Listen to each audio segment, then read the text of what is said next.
방송에서 제공하는 보험 정보는 투자 판단에 대한 조언입니다. 보험, 펀드 등의 가입은 투자자 자신의 판단과 책임에 따라 그 결과가 투자자 본인에게 귀속됨을 양지하시기 바랍니다. 네, 보험에 대한 모든 것을 알려드립니다. 전문가 군단과 함께하는 시청자 맞춤형 보험방송. 안녕하세요. 보험플랜 119 진행의 최은정입니다. 자, 고령화 시대가 되면서 은퇴가 끝이 아닌 새로운 시작이 됐습니다. 그만큼 더 알찬 준비가 필요한 시점이 된 건데요. 오늘 라이프 플랜 A 시간에는 변액연금 보험에 대해서 정보를 드리도록 하겠습니다. 김경아 전문가와 함께 강의 들으실 예정이니까요. 기대 많이 해주시기 바랍니다. 자, 이어지는 코너인 내 보험 바로 알기 시간에는요. 오늘은 H사 통 하나로 통합 보험 증권 분석 도와드리는 시간 갖겠습니다. 방송 보시면서 내가 가진 보험도 이렇게 증권 분석 자세히 받아보고 싶다라고 생각되시면 연락 주시면 되겠는데요. 오늘도 참여 방법부터 안내 도와드립니다. 네, 오늘도 방송 보시다가 보험 상담 받고 싶다 이렇게 생각되시면 연락 주실 수 있습니다. 지금 화면에 참여 방법 나가고 있는데요. 매주 목요일과 금요일은 전화번호 뒷자리가 바뀝니다. 확인하시기 바랄게요. 서울 지역번호 02-3153-2666번으로 전화 주시면 되겠고 문자로도 간략하게 남기실 수 있거든요. 013-3366-0110번입니다. 빠르고 정확한 상담 받으실 수 있으니까 지금 바로 연락 주십시오.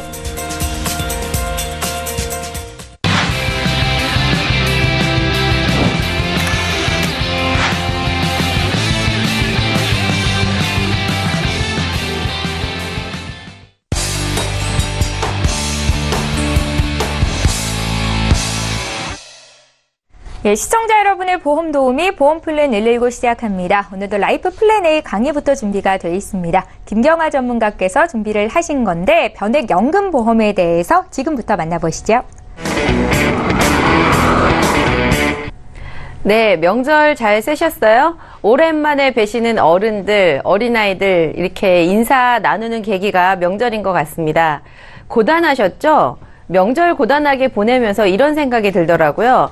평생 동안 30년, 40년 혹은 50년을 얼마나 열심히 가족들을 위해서 혹은 나 자신을 위해서 열심히 살아왔는가요? 이제 저도 행복한 시작, 또 다른 시작이 될 텐데요. 은퇴를 이렇게 즐거운 마음으로 자손들을 보면서 내가 시달려서 살아왔던 인생과는 좀 달리 지금부터는 내가 하고 싶은 것들 편안하게 조금 무엇에 쫓기지 않는 이런 은퇴를 맞이하면 너무 좋을 것 같다는 생각이 들었습니다. 그래서 오늘 제목은 또 다른 행복의 시작. 굉장히 기분 좋지 않습니까? 이런 은퇴를 위해서 우리가 또 그냥 가만히 있는다고 되는 게 아니니까요. 어떻게 좋은 방법이 있을지 한번 준비를 해봤습니다. 자료를 검색하다 보니까요. 인생 후반기에 절대로 해서는 안 되는 5대 리스크가 있다고 얘기를 하는데요. 굉장히 공감을 많이 했습니다. 저희 어머니를 보면서도 공감을 했고요. 혹은 저를 보면서도 그래, 이 말은 맞아. 이런 생각이 들었는데요. 어떻게 공감이 가시나요? 보이스피싱도 날로 기법이 막 개발되기도 있지만 그 현장을 잡기도 하고 이런다고 합니다. 절대 금융사기 이런 거 조심하셔야 되겠죠? 그리고 연세가 60대 이후에 은퇴가 다 돼서 어렵게 마련하신 퇴직금, 어렵게 마련하신 종잣돈으로 뭔가를 조금 해보려고 새롭게 창업을 한다는 게 굉장히 쉬운 일은 아닌 것 같습니다. 그리고 또 하나는 질병이 온다면 내가 마련한 모든 은퇴 자금 그리고 나의 모든 여력을 병원비로 쏟아야 될지 모르기 때문에요. 질병 때문에 실패하지 않으시려면 건강관리를 잘 하시는 게 중요하겠죠. 그리고 밑에 내려오면 또 공감이 가던데요. 황혼이혼 결코 두 분에게 도움될 일이 없다. 저한테도 하는 말이었고요. 그리고 성인 자녀를 지원하는 것도 내 은퇴를 담보를 한다고 해서 성인 자녀에게 우리의 노후를 다시 짐지울 수 없기 때문에 이 5가지 리스크가 정말 공감 가는 얘기였습니다. 그러고요. 예금금리 변화를 볼 텐데요. 예금금리가 옛날부터 해서 이렇게 변화해서 내려왔다는 거는 너무 잘 알고 있죠. IMF 시절에는 제 기억에 막 금 갖다 내놓고 이럴 때 금리가 뭐 18% 일시적으로 그랬다가 10%까지 있었던 게 기억이 나는데요.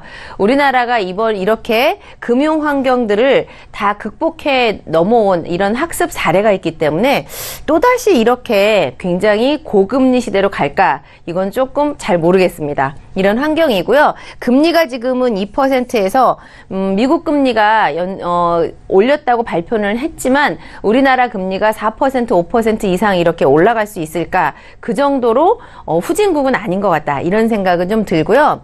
그러면 일단은 우리나라 환경이 이렇다는 거는 너무나 잘 아실 것 같아서 가볍게 말씀을 드렸고요. 연금 하면 생각나는 게 1번으로 저는 국민연금이 생각이 나더라고요. 기초노령연금도 있지만 국민연금 다들 기대를 하실 텐데요. 예전에는 뭐 60대 초반이면은 이렇게 게시를 했었는데 점점 출생 연도에 따라서 지금은 65세 정도로 이렇게 늘어난 거를 보실 수 있는데 국민연금을 1년 빨리 받으시면 매년마다 6%씩 감액을 해서 연금을 받게 되고요. 결국 5년을 먼저 받게 되면 총 30%를 덜 받게 됩니다. 국민연금도 내 노후를 몽땅 다 책임지기는 어렵지만 게다가 혹시라도 미리 수령하게 된다면 1년에 6%씩 5년이면 원래 받아야 할 거에서 30% 감액이 되는 거고요. 그리고 우리나라 대부분의 자산이 2억 미만의 80% 인구가 이렇게 포함되어 있기 때문에요. 또 다른 행복한 노후를 위해서는 지금이라도 아주 작은 돈이라도 여러분들이 지금 10만 원 사용하시는 것 하고요. 90대 되신 분이 10만 원 사용하는 것하고는 돈의 환율이 다를 것 같습니다. 금액도 중요하지만 끊이지 않도록 죽을 때까지 나한테 5만 원, 10만 원이라도 나온다면 그것만큼 효자 노릇하는 거는 없을 것 같아요. 방법을 한번 찾아볼 텐데요. 금융상품이 너무 많죠. 지금 보험회사도 많고 펀드도 막 2만 5천 가지 이렇게 나와 있는데요. 그 중에서 우리는 어떤 걸 고르는 게 현명한 소비자일까요? 결국은 내 돈이기 때문에 다른 우선순위는 다 제껴두고요. 이 5가지만 꼭 팁으로 알고 계시면 뭐 큰 성공은 아니어도 그 중에서는 잘 고를 수 있는 해안을 가지실 수 있을 것 같습니다. 첫 번째는요. 준비를 하는 즉시 미리 알 수 있는 연금액이라고 했죠. 지금 내가 10만 원짜리를 가입을 하시던 아니면 100만 원짜리를 하시던 내가 약속한 70세가 되었을 때 연금 받는 금액이 정확하게 딱 찍혀 나와서 알 수 있다. 최악의 경우라도 이 연금은 나를 보장을 해준다. 이것만 명확하게 알 수 있다 그러면 조금 안심되지 않을까 이 생각이 들었고요. 두 번째는 돈을 내시고 있는 중에는 5%를 최저로 보장을 해준대요. 그리고 돈을 다 내고 나는 기다리고 있는 기간 중에는 4%를 확실하게 보장을 해주는 것이 연금 재원으로 딱 확보가 되게 돼 있다. 그러면 불안감이 훨씬 덜하지 않을까요? 이러면 내 노후를 맡길 수 있을 것 같다는 생각이 들었습니다. 세 번째 팁은요. 보험이라는 것, 연금이라는 게 몇 년만 내고 10번 받고 끝나는 게 아니고요. 90이 되어도 100살이 되어도 살아있으면 계속 연금을 받으셔야 되잖아요. 굉장히 초장기 상품이기 때문에 오래 유지를 했을 때 오래 유지한 보너스 혹은 펀드를 운영한 거에 대해서 운영 보수를 뗐던 것을 다시 돌려준 이런 기능이 있으면 플러스 알파로 요즘 금리 1%가 아쉬울 시대인데 이런 거 돌려받을 수 있으면 너무 좋을 것 같습니다. 기본적으로는 투자형 상품이라서 이런 것들이 투자형이기 때문에 잘 아시는 것처럼 변액연금인데 이런 것을 5% 4%를 보장해주는 기능을 고르시면 좋을 것 같고요. 게다가 혹시 모르는 긴 인생 중에서 납입하고 있는 동안 변액의 효과를 극대화를 하시고요. 나중에 나이 먹어서 난 너무 불안하다 이러면 공시율로 바꿀 수도 있는 이런 기능이 있다 그러면 선택의 여지가 많다는 것이 굉장히 장점이 될 것 같고요. 마지막으로는 30만 원 이상씩 추가로 30만 원 이상을 할 때에는 추가로 할인을 더 해주는 게 있는데요. 이 할인을 해주는 게 매월 납입하는 거에서 단돈 1,000원이라도 할인을 받을 수 있으면 이 1,000원 나한테 고스란히 적립을 해준 기능이 있다 그러면 이 5가지 팁만 정확하게 알고 고르신다 그래도 절대 실수하지 않는 연금을 준비할 수 있을 것 같아요. 우리가 궁금한 거는요. 이 5% 4%를 달리로 적용을 해서 나를 무슨 일이 있어도 수익이 많이 나면 당연히 다 가져가실 거고요. 최악의 경우라도 나한테 이 정도를 보장을 해준다 그러면 금액이 궁금하잖아요. 어떻게 되는지. 연금을 준비하는 연령층은 50대에서부터 10대까지 어느 누구나 연금이 중요하지 않은 세대는 없을 것 같습니다. 금액 금액으로 예시를 한번 제가 계산을 다 해봤는데요. 매월 10만 원은 어쨌든 아주 큰 돈은 아니기 때문에 쉽게 접근할 수 있는 거를 예를 먼저 들면요. 12년을 납입을 할 때 50세이신 분도 1,440만 원을 납입을 하게 될 거고요. 10살인 친구도 명절에 용돈 탄 걸로 할 수 있는 10만 원씩 12년을 똑같이 납입을 하는 조건은 다 똑같죠. 50대나 30대나 10살인 친구나. 그런데 이 사람들이 은퇴를 맞이하는 거에 큰 차이점은 이 안에 시간이 굉장히 달라집니다. 이 시간의 위력을 보여드릴 텐데요. 모두 다 1,440만 원을 냈을 때 연금은 70세에 개시하는 걸 기준으로 예를 했는데요. 60이나 65세 당연히 받으실 수 있죠. 더 늦게도 받을 수도 있고. 기준을 이렇게 봤을 때 1,440만 원 냈을 때 어떻게 바뀌냐면 50대인 분들은 어쨌든 1,400만 원으로 4천만 원을 만들 수 있다는 게 요즘 같은 상황에서 굉장히 어려운 일인 거 자명하시죠. 그런데 나이가 이렇게 내려가면 하나씩 보여드리면 4천만 원인데 30대로 오면은 7,800만 원이 되고요. 20대로 오면은 대학생인 친구들은 저는 자녀들한테 아르바이트를 해서라도 내 연금 10만 원은 본인이 내는 걸 습관을 가르쳐 주는 게 가정경제에서 굉장히 중요하다고 생각을 합니다. 그러면 그 친구들은 은퇴 자금을 1억은 충분히 만들 수가 있는 거죠. 현금 1억으로 주시기가 편하신가요? 아니면 10만 원짜리 연금을 하도록 경제교육을 시켜주는 게 더 편할까요? 10대인 친구들은 똑같은 10만 원으로 1억 5천만 원의 은퇴 자산이 만들어집니다. 이게 시간이 많이 흘러서 40대, 50대에 준비를 하도록 두는 것하고 가정에서 자녀들에게 이런 것들을 알려주는 것하고는 굉장히 큰 차이가 있을 것 같고요. 20만 원을 예를 들어서 말씀을 한번 드려볼게요. 같은 방법으로 20만 원씩 내면 납입하시는 원금은 2,880만 원은 전 연령대가 동일하죠. 시간의 위력이 얼마나 큰지 보여드릴 텐데요. 금리를 높이는 것도 중요하고 목돈을 100만 원씩 내는 것도 중요하지만 작은 돈으로 시간과 싸움에서 승리를 하는 방법이 훨씬 더 좋을 것 같고요. 2,880만 원으로 은퇴자산 8천만 원 만드는 것도 저는 굉장히 좋다고 생각을 합니다. 그런데 자녀 세대로 한번 와볼까요? 20대로 오면 2억, 10대로 오면 3억.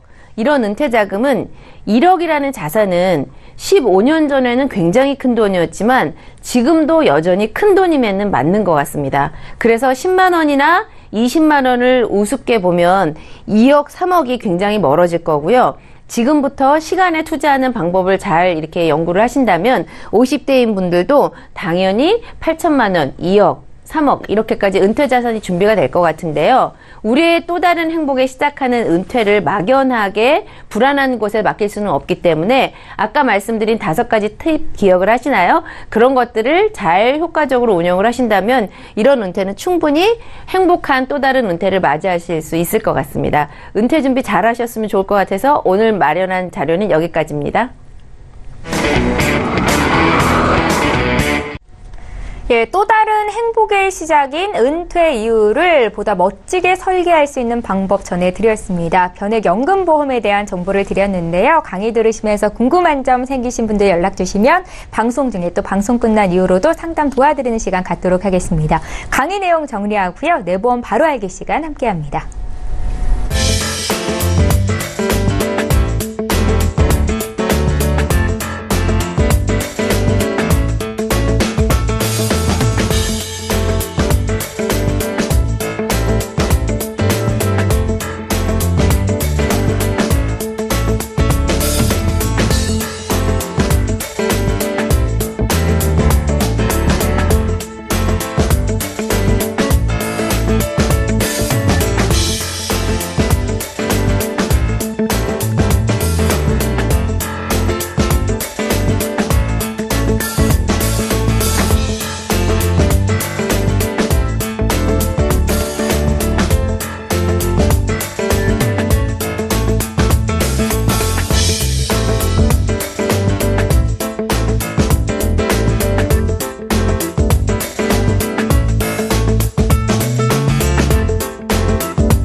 예, 내가 가입하고 있는 보험의 약관과 보장 내용을 꼼꼼히 살펴보신 적 있으신가요? 매번 바로 알기 시간에는요, 우리가 미처 살피지 못했었던 보험 증권 속의 다양한 혜택, 그 내용에 대해서 전문가와 함께 풀어드리는 시간입니다.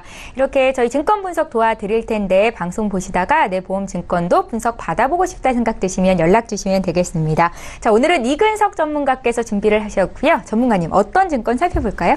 네, 안녕하세요. 네. 오늘은 그 H사의 무배당 통 하나로 통합보험에 대해서 좀 알아보도록 하겠습니다. 네.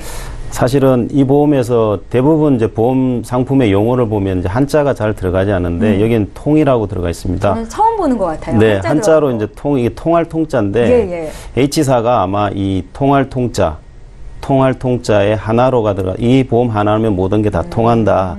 이런 의미로 아마 상품이 판매된 것 같은데요. 예. 우선 하나씩 좀 살펴보도록 하겠습니다. 2010년도에 가입한 보험이고 보험료는 30만 60원 정도 되고 20년 납 100세 만기고 그리고 아까 조금 전에 제가 말씀드렸는데 보험료가 지금 30만 원 정도 됩니다. 이 중에서 보장보험료가 25만 7천 원이고 4만 2천 원이 이제 적립보험료입니다. 이 적립보험은 나중에 내가 이제 받을 수 있는 돈이죠. 네. 오늘 요 목차를 조금 말씀드리면 사실은 일반 상해로 인한 우리가 사망이라든지 후유장애 또 고도 후유장애 80% 이상 후유장애 이런 부분들 그리고 소득 상실 위로금, 유족연금 이 부분하고 그다음에 개호진단비하고 그리고 이제 우리가 수술비 플랜이라든지 입원비 플랜에서 그 치료를 직접 목적으로 하는 그 문구가 들어가 있습니다. 그 부분에 대해서 판례나 조정례 쪽 그리고 앞으로 어떻게 바뀔지 부분을 중심으로 한번 알아보도록 해보겠습니다. 예. 우선 이 보험에서 이제 기본 계약은 일반 상해 후유장애 사망 후유장애로 되어 있습니다. 이건 이제 일반 상해 상하로 사망 또는 후유장애가 하면 피보험자가 이제 15세 이상으로 사망하게 되면 가입금액 500만 원이 지급되고요. 80% 이상 후유장애 있을 때 역시 가입금액 500만 원이 최초 1회 한해서 지급이 되는 상품입니다. 그리고 80% 미만 후유자일 때는 가입금액 곱하기 지급률이고 이 기본 계약은 이제 의무담보라고 보시면 될 것 같고요. 그리고 이제 지금부터는 제가 이제 이 선택 특약에 대해서 말씀드릴 건데 우선은 일반 상해 후유장애. 일반 상해 후유장애 그러면 일반 상해 사고로 후유장애 시 이 가입금액은 1억인데 여기 이제 두 가지로 구분되는 걸 좀 알고 계셔야 될 것 같습니다. 그러니까 80% 이상 후유장애면 1억을 지급하겠다는 거고요. 그리고 80% 미만의 후유장애가 발생하면 가입금액 곱하기 해당 장애 지급률로 이렇게 나가신다고 보시면 됩니다. 그래서 일반 상해 후유장애의 80% 이상의 장애 시 보장된다는 부분 요거 좀 챙겨보셔야 될 것 같고요. 네. 그 다음에 이제 소득상실 위로금하고 유족연금인데요. 이 부분도 이제 상해 사고로 인해서 발생한 건데 좀 더 들어가 보면 여기도 이제 80% 이상 후유장애가 있습니다. 80% 이상 후유장애일 경우에는 매년 3,400만 원씩 10년 동안 3억 4천이 총 나가는 거고요. 그리고 50에서 80% 미만 후유장애일 경우는 1,700만 원씩 10년간 해서 1억 7천이 나가게 됩니다. 그리고 유족연금은 이거는 이제 피보험자, 보험 대상자가 사망했을 경우에 가입 금액인 5천만 원에 10회, 그러니까 5억이 지급된다고 보시면 될 것 같습니다. 그래서 제가 아까 기본 계약, 일반 상해 후유장애, 그리고 소득 상실 위로금, 유족연금 이렇게 봤는데 80% 이상 만약에 이분이 그 후유장애가 발생했을 경우에는 총 받을 수 있는 게 기본 계약에서 500만 원, 그 다음에 일본 상해 후유장애에서 1억, 그리고 그 소득상실금에서 3억 4천, 그래서 4억 4천 5백 정도 받을 수가 있는 보험이니까 중복 보장되고 보장 가입 금액도 좋으니까 괜찮은 걸로 보여집니다. 네. 그리고 이제 질병 사망 고도 후유장애, 질병 사망 후유장애 부분인데요. 사실은 손해보험사가 이제 핫하고 유일하게 취급하고 있는 건데 이 질병 후유장애 부분인데 이 부분도 지금 가입 금액이 5천이고 괜찮은 것 같습니다. 뭐 보장 금액은 이 내용대로 보시면 될 것 같습니다. 그 다음에 이제 특약 중에 개호진단비라는 게 있습니다. 이 개호진단비라는 거는 약관에서 정한 중증 치매 상태 또는 활동 불능 상태로 진단이 확정되고 그날을 포함해서 180일 이상 중증 치매 상태 또는 활동 불능 상태가 계속되면 최초 1회 한해에서 3천만 원이 지급된다는 겁니다. 그러면 다음 장에서 중증 치매 상태, 활동 불능 상태가 어떤 건지 좀 더 들어가 보도록 하겠습니다. 네. 중증 치매 상태라는 거는 요즘 뭐 치매 간병비 보험도 나오지만 중증 치매 상태의 핵심은 뭐냐면 우측에 있는 이 치매 분류표의 치매로 진단이 돼야 되는 겁니다. 그래서 알츠하이머 치매가 F00이죠. 그래서 F00, 혈관성 치매가 F01. 이렇듯 이 5개의 치매 분류표에 진단이 해당이 되고 그 다음에 이로 인해 가지고 인지기능 장애가 있어야 되는 겁니다. 그러니까 이거가 치매 진단됐다고 해서 중증 치매 상태로 인정해서 진단비가 주는 게 아니고 치매 분류표에 진단이 확정되고 인지기능 장애가 있어야 되는데 이 인지기능 장애는 2가지로 평가하고 있습니다. 첫 번째는 한국형 간이 인지 기능 검사, 즉 MMSEK라는 검사가 있습니다. 이거는 0점부터 30점까지 점수를 부여해가지고 평가를 하는데 이거는 점수가 낮을수록 중등이고요. 그 다음에 CDR 척도, 치매 척도 검사입니다. 이 부분은 7가지로 평가하는데 이건 3점 이상. 그러니까 이거는 점수가 높을수록 중증이라고 보시게 됩니다. 그리고 요 2개의 요건이 됐을 경우에 중증 치매 상태가 되고 개요 진단비를 받게 된다는 겁니다. 두 번째로 그러면 활동 불능 상태는 뭐냐? 이 부분은 사실은 이 피보험자가 뭐 질병이든 상해로 인해 가지고 일단 종일 들어 누워 있어야 되는 겁니다. 그러니까 간병인이 필요한 상태가 네. 되겠죠. 그래서 누워 있으면서, 그러니까 누워 있다는 거는 이동 동작이 어렵다는 거겠죠. 그래서 혼자 뭐 침상을 벗어나지 못한다든지 뭐 휠체어를 이용해 가지고 바깥에 나간다든지 이런 상태가 돼야 되는 겁니다. 이런 상태가 되고 그리고 나서 음식물 섭취라든지 우리가 대소변 보는 부분, 목욕, 옷 입고 이런 부분이 있지 않습니까? 이런 것에 4가지 중에 1가지 상태가 됐을 경우에 활동 불능 상태로 보고 활동 불능 상태에 해당하는 개요 진단비를 준다는 겁니다. 예전에 제가 한번 그 중대한 뇌졸중 한번 말씀드렸지 않습니까? 네. 이 중대한 뇌졸중에 이제 중대한 뇌졸중 분류표에 해당되고 그리고 일상생활 기본 제한 동작에서 25% 이상 후유장애 부분 한번 말씀드린 거 있습니다. 그런 부분이 해당됐을 경우에 중대한 뇌졸중 진단비를 준다는 건데 이 손해보험사의 이 활동불능 상태가 생명보험사의 일상생활 기본 제한 그 분류표하고 비슷하다고 보시면 될 것 같고 다만 용어에 약간 차이가 있다고 보시면 될 것 같습니다. 네. 그리고 이제 16대 질병 수술비. 사실 손해보험사든 생명보험사든 여러 가지 수술비 관련된 그 상품들을 많이 팔고 있습니다.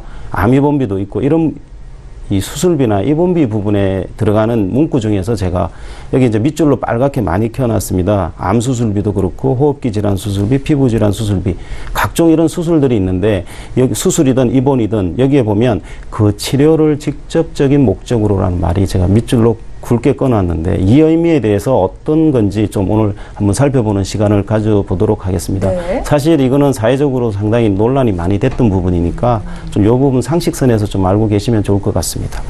우선은 직접적인 치료 목적의 의미는 약관에는 직접적인 치료 목적이라는 용어가 있지만 약관 그 어느 부분에도 직접적인 치료 목적에 대한 추가 설명이나 부연 설명이 전혀 없습니다. 이게 문제인 겁니다. 약관에 이 용어만 있고 그거 어떤 거를 직접 치료 목적 상태에 대한 언급이 전혀 없습니다. 그래서 이 부분이 이제 논점이 되다 보니까 암보험에서 이제 그 요양병원이 많이 생기면서 네. 그 요양병원에 암 환자들이 많이 입원하지 않습니까? 그런 부분들 때문에 사실은 이게 문제가 많이 됐고요.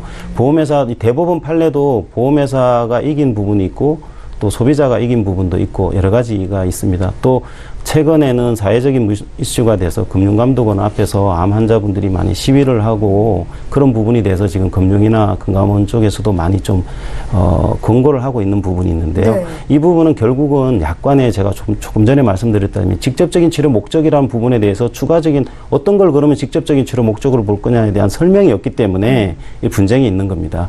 그래서 그 부분에 대해서 조금 좀 설명을 드리면 사실은 생명보험사, 손해보험사 공이 2014년 3월 이전에는 뭐뭐의 치료를 직접 목적으로 이렇게 쓰다가 2014년도 4월 달 이후로는 뭐뭐의 직접적인 치료 목적으로 해서 치료를 뒤로 가고 직접을 앞으로 뺐습니다. 이게 지금 모든 현재 판매되고 있는 상품에 다 들어가 있는 용어라고 보시면 될 것 같습니다. 그래서 사실 말기 암 환자 같은 게 요양병원에 입원해가 있을 수 있지 않습니까? 네. 이런 부분이라든지 또는 암세포 정식을 위해 가지고 뭐 큰 병원에서 입원할 수 없지만 보통 나가야 되지 않습니까? 보름이나 14일 있으면. 그런 부분 이외에 또 항암 치료를 계속 다녀야 되는 부분. 그리고 암세포 절제 등 수술 직후 입원하는 이런 부분들에 대해서는 금융감독원에서 좀 보험회사가 보험금을 이런 환자분들에 대해서는 입원비를 좀 지급하라고 이런 입장입니다. 네. 그래서 앞으로 사실 이 부분은 크게 문제가 되는데요. 암의 직접적인 치료 목적을 어떻게 볼 거냐. 이런 부분에 대해서 좀 가이드라인을 줬는데 핵심은 뭐냐면 암을 제거하거나 암의 정식을 억제하는 치료로서 의학적으로 그 안전성과 유효성이 입증돼 가지고 임상적으로 통용되는 치료 이렇게 이제 좀 정의를 내리고 있고요. 그러면 제가 이제 요 내용에 대해서 좀 보면 이제 약관에 없는 내용인데 암의 직접 치료는 이제 암을 수술한다든지 항암 방사선 치료, 항암 약물 치료, 복합 치료 이런 것들은 암의 직접 치료를 본다는 입장이고요. 그 외에 면역력 강화 치료라든지 암 치료로 인한 후유증이나 합병증 치료, 명상요법이나 식이요법 치료 이런 부분들은 암의 직접 치료를 보지 않겠다는 겁니다. 그래서 만약에 이런 부분들이 개정되는 약관에 들어가게 되면 소비자나 보험사 부분의 어떤 분쟁이나 이런 부분이 많이 좀 억제될 것 같습니다. 제가 종합적으로 좀 말씀드리면 예. 선택특약 부분이나 기본계약에서 일반 상해에 대한 그 사망이라든지 후유장애 또는 고도 후유장애 이런 부분들에 대해서는 중복 보장될 수 있는 거 있기 때문에 그거 좀 살펴보셔야 될 것 같고요. 그 다음에 개호진단비 부분의 치매 상태, 중증 치매 상태, 활동 불능 상태에 대해서 좀 약관을 좀 숙지하셔야 될 것 같고 마지막으로는 사실은 약관 내용에 있는 수술비나 입원비 플랜 중에 그 직접적인 치료 목적 부분에 대해서는 사실은 이거는 이제 판매하는 입장 쪽에서 요 내용들을 좀 상세하게 설명하는 그런 지혜가 좀 필요할 거라고 생각이 됩니다. 이상으로 내보험 바로 알기 코너를 마치도록 하겠습니다. 감사합니다. 예, 오늘은 이근석 전문가와 함께 했습니다. 특별히 H사 통 하나로 통합보험 증권 분석 도와드렸는데요. 이렇게 시청자분들이 보시기에는 참 어려운 알쏭달쏭한 용어들이 있습니다. 전문가와 함께 풀어드리는 시간이었는데요. 관심 있으신 분들 연락 주시면 저희 증권 분석 도와드리도록 하겠습니다. 저희 보험플랜 119에서 제공하고 있는 정보는 투자 판단에 대한 전문가들의 조언입니다. 해당 보험의 가치와 수익률을 보장하고 있지는 않다라는 점 함께 기억하시면 좋겠습니다. 시청자 여러분들 지금 보험플랜 119와 함께 하고 계시고요. 이제부터는 실시간으로 들어오고 있는 보험 고민들을 풀어드리는 시간 갖겠습니다. 첫 번째 시청자 오늘도 전화 연결돼 있고요. 만나볼게요. 시청자님 안녕하세요. 안녕하세요, 시청자님. 예, 연락이 되셨습니다. 오늘 보험플랜 119로 이렇게 전화를 주셨는데 어떤 고민이 있으세요? 지인 소개로 가입한 보험이 있는데요. 예. 보장이 제대로 되어 있는지 궁금해서요. 그러세요? 시청자님 올해 나이가 어떻게 되세요? 35살이요. 35 되셨고 지금 이 시점에서 보험 점검을 받아야지라고 생각하셨던 어떤 계기가 있으세요? 그냥 뭐 보험이 여러 개가 있는데 이게 지금 제대로 되고 있는지 항상 그게 의문이어가지고. 그러세요? 네. 혹시 어디 아프신 데 있으세요? 아니요, 아픈 데는 없어요. 그럼 지금 약 드시는 것도 없으신 거죠? 건강하신 상태이신 거죠? 네, 없어요. 예, 저희 보내주신 증권 미리 받아봤고요. 잠시 뒤에 이의정 전문가 전화 연결 도와드릴 텐데 전화 끊지 마시고 잠깐만 기다려 주십시오. 네. 예, 시청자께서 문의하신 내용 정리해 보겠습니다. 사전에 저희 제작진께 보내주신 증권 이렇게 받아봤습니다. 동부화재 프로밀라이프 100세 청춘보험은 2009년도에 또 우체국에서 에버리치 상해보험은 2010년도에 가입을 하셔서 10년 가까이 이렇게 보험 유지를 잘 하고 계신 여성분이세요. 총 보험료는 한 달에 11만 원 정도 납부를 하고 계신 상태이시고요. 저희 문의사항 보겠습니다. 올해 35 되신 여성분께서 연락을 주셨습니다. 건강 상태는 양호하다라는 말씀이시고 보험 보장이 제대로 돼 있는지 집중적으로 좀 봐드릴게요. 전문가님 얘기 좀 나눠보십시오. 안녕하세요, 시청자님. 네, 안녕하세요. 네, 지금 미리 보내주신 증권 제가 잘 살펴보았고요. 지금 2개의 보험 가입하고 계세요. 네. 네, 이 보험이 시청자님께 어떤 도움을 줄지 기대되지 않으세요? 네. 네, 시청자님들 보험 준비하실 때 나한테 큰 위험이 닥쳤을 때 이 보험만큼은 나를 도와줄 거라는 깊은 믿음을 가지고 매월 내 알토란 같은 돈을 보험료로 납입하고 계셨죠? 네. 네, 맞습니다. 그래서 시청자님 가입하고 계신 보험 첫 번째 프로미 라이프 100세 청춘 보험 먼저 볼게요. 네. 이 보험분이 사망보험금, 또 후유장애 보험금, 그 다음에 의료 실비, 진단비, 또 배상 책임 부분까지 종합적으로 아주 골고루 잘 보장이 되어 있는 보험이세요.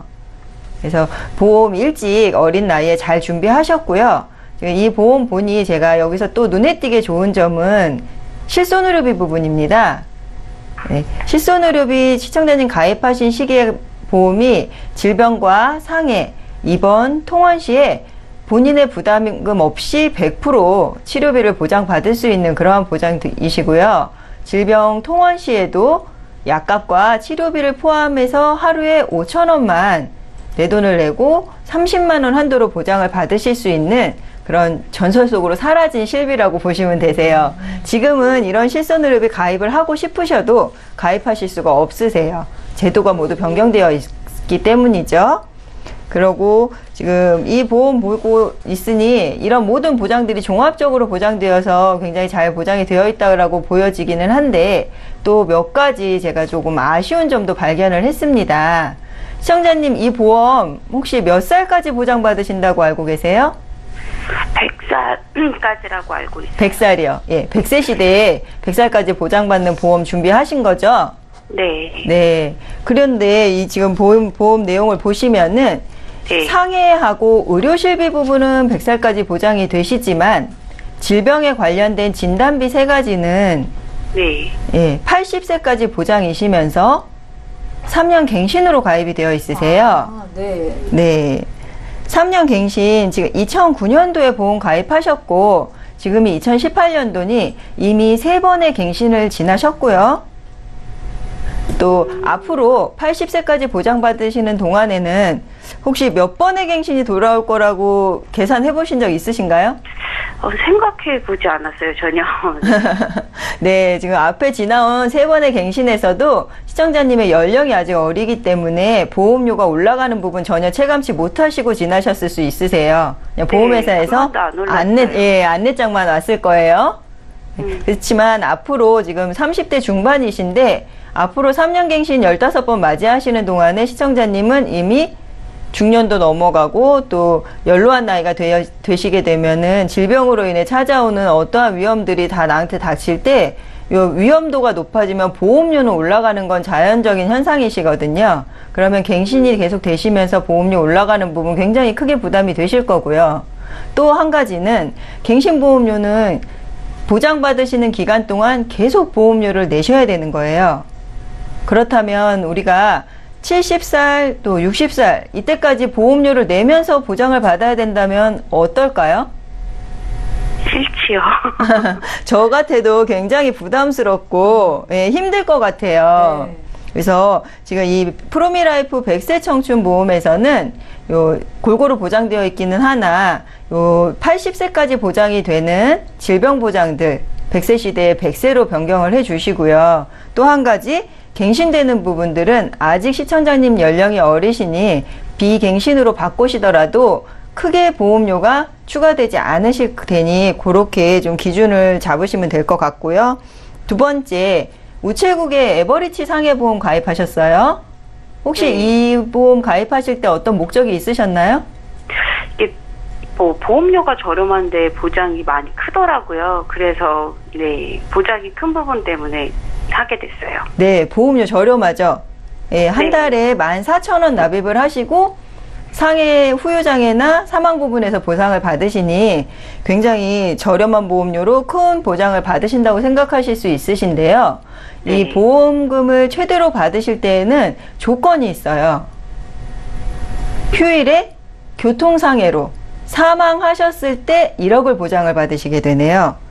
그 부분 혹시 검토하셨었나요? 아니요. 네, 상해라는 위험은 우리가 갑작스럽고 우연하게 찾아오는 위험이거든요. 근데 그게 그런 위험이 꼭 휴일날 교통사고로만 찾아오라는 법은 없겠죠.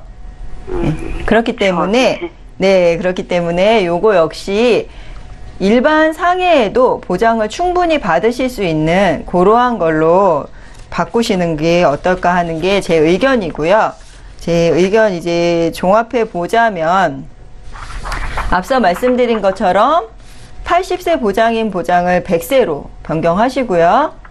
갱신으로 되어 있는 것들을 비갱신으로 준비하시고, 또 3대 성인 질환 중에 뇌질환과 심장질환이 있습니다. 이 부분이 지금 나와 있는 각 보험사의 상품에서는 혈관질환부터 보장을 하는 상품들이 많이 나와 있어요.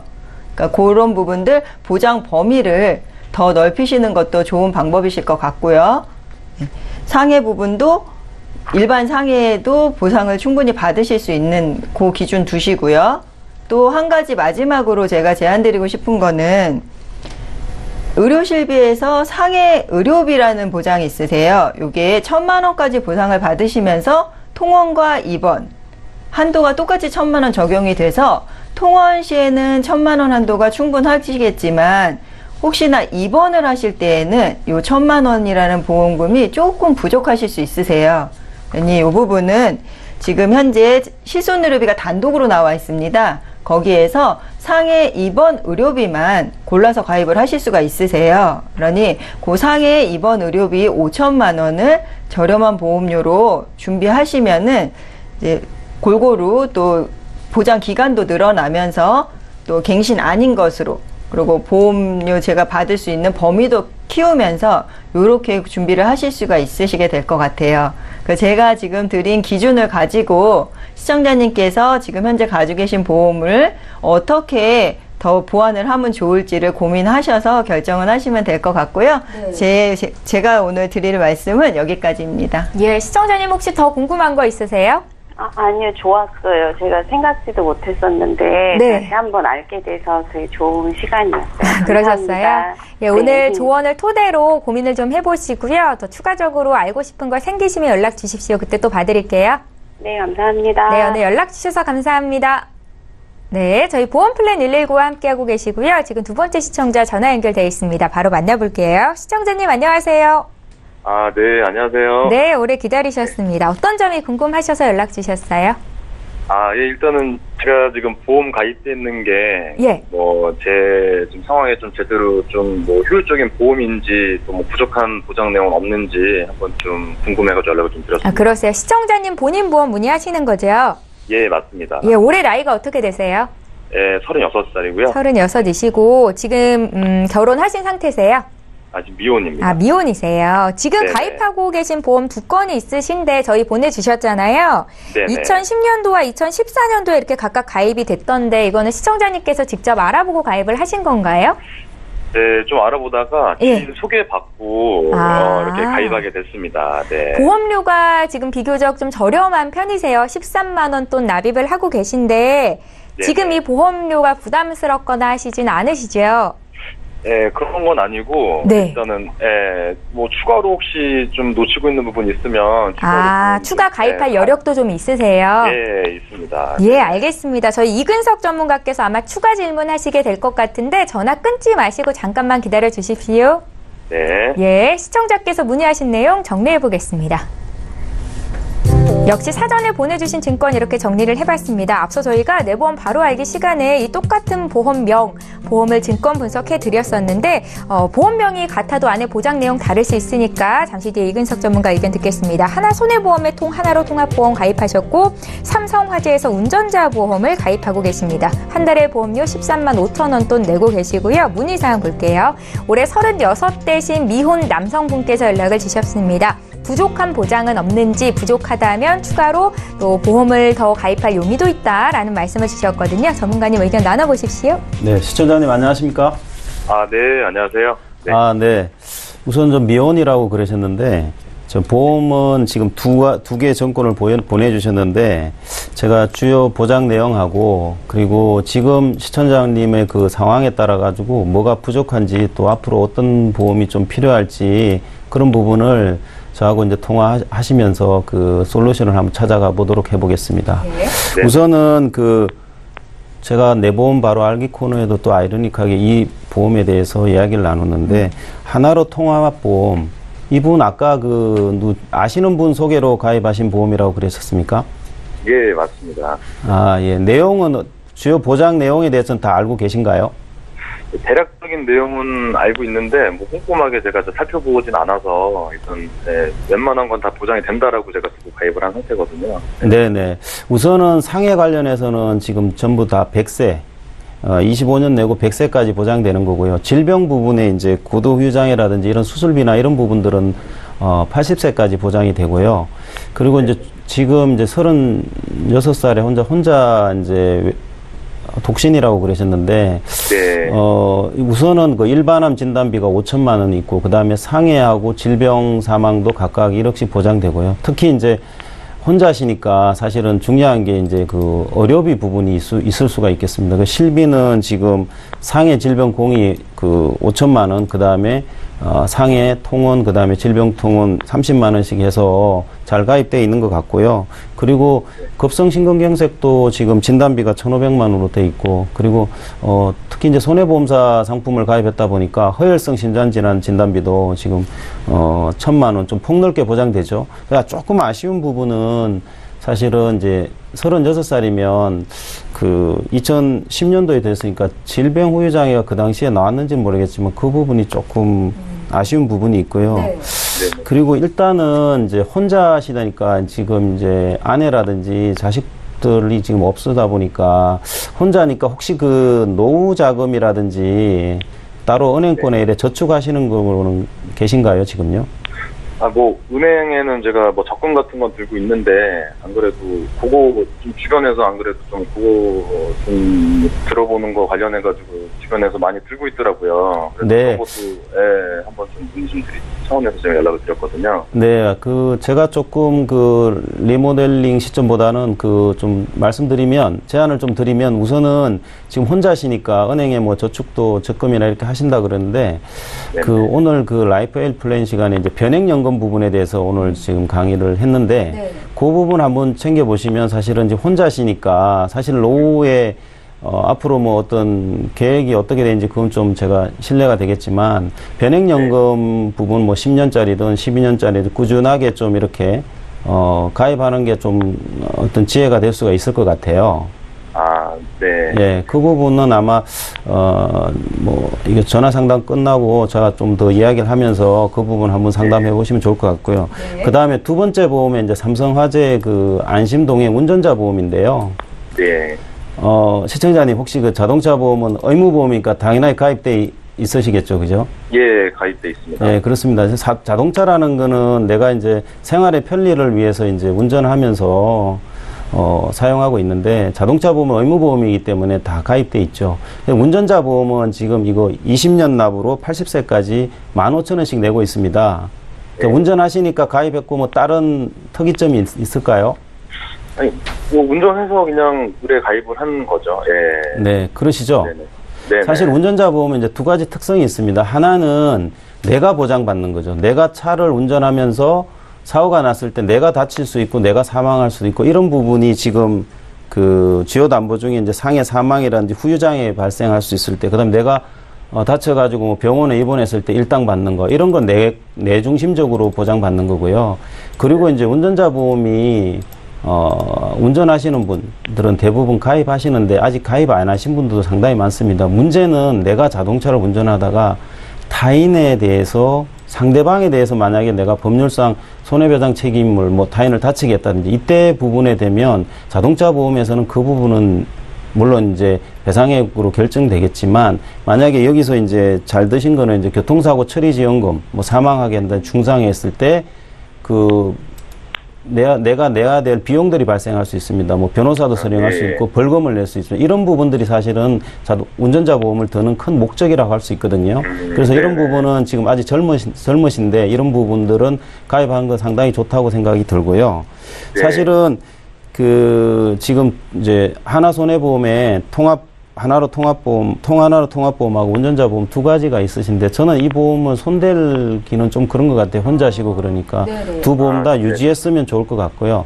다만 이제 혼자시니까 그 부모님도 계시고 연세가 있으시면 만약에 본인이 혹시 뭐 사고라든지 뭐 질병으로 인해 가지고 만약에 장기 입원을 한다든지 이렇게 됐을 경우에 지금 실비에서 받는 의료비 외에 간병인이 지원되는 그런 손해보험사에 간병인이 나오는 그런 보험들이 있습니다. 그런 부분 간병인이요? 예. 간병인이 예. 이제 네네. 나와가지고 그 케어를 해주는 거죠. 근데 예. 이게 아마 제가 알기로는 1년에 180일 한도로 알고 있어요. 하나의 사고로 인해서.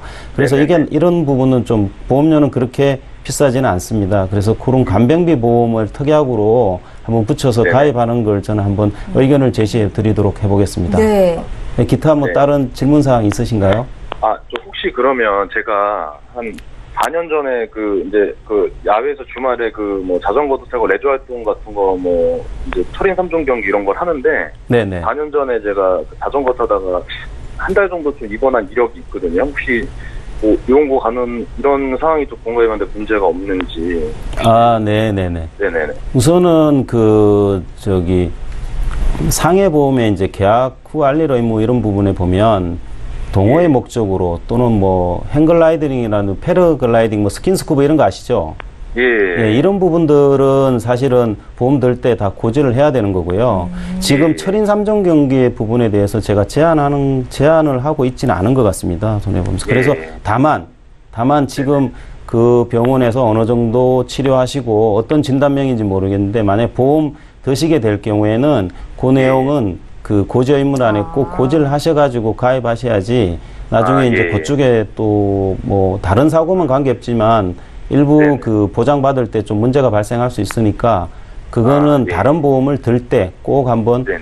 상세하게 고지하는 게 꼭 필요할 것 같습니다.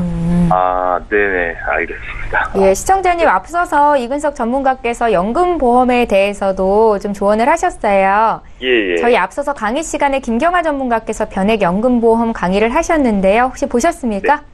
예, 챙겨보도록 하겠습니다. 예, 저희 네. 뭐 유튜브를 통해서나 네이버 TV를 통해서 다시 보기 하실 수 있거든요. 물론 홈페이지도 예. 가능하시고요. 그렇게 꼭 네네. 살펴보시고 궁금증 풀어 가셨으면 좋겠습니다. 네. 고맙습니다. 예, 고맙습니다. 저희 이번에 문자 하나 살펴볼까요? 휴대전화 뒷번호 2470님께서 문의 주셨거든요. 내용 함께 읽어보시죠.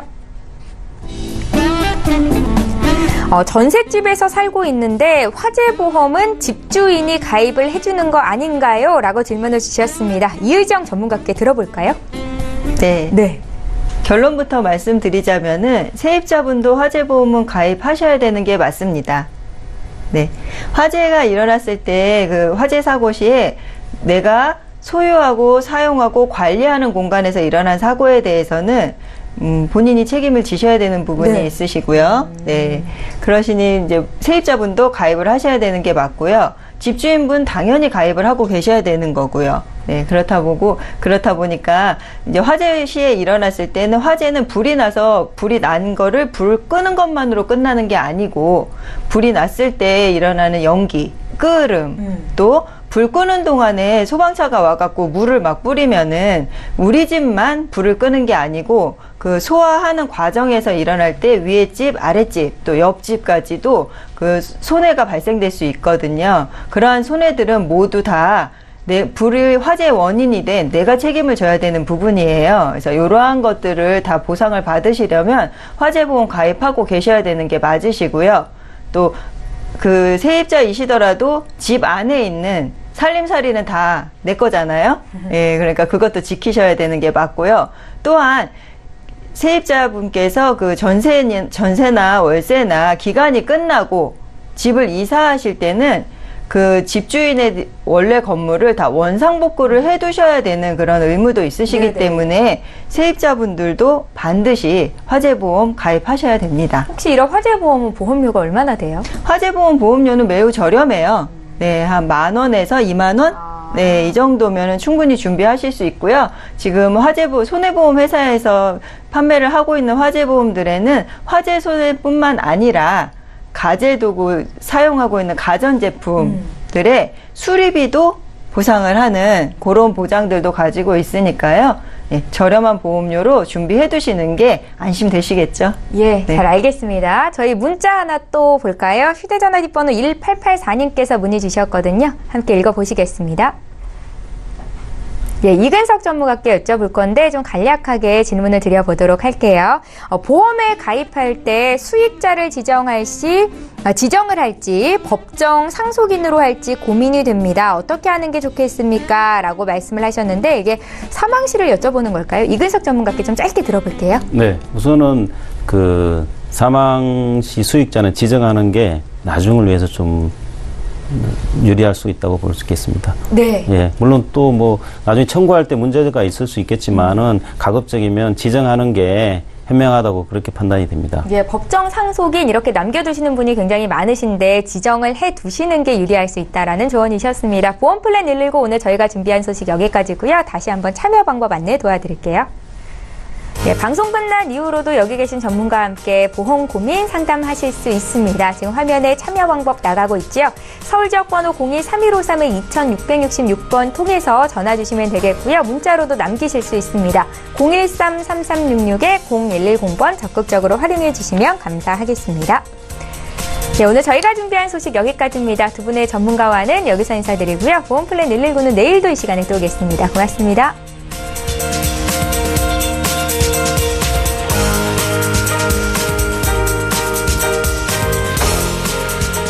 본 방송에서 제공하는 보험 정보는 투자 판단에 대한 조언입니다. 보험, 펀드 등의 가입은 투자자 자신의 판단과 책임에 따라 그 결과가 투자자 본인에게 귀속됨을 양지하시기 바랍니다.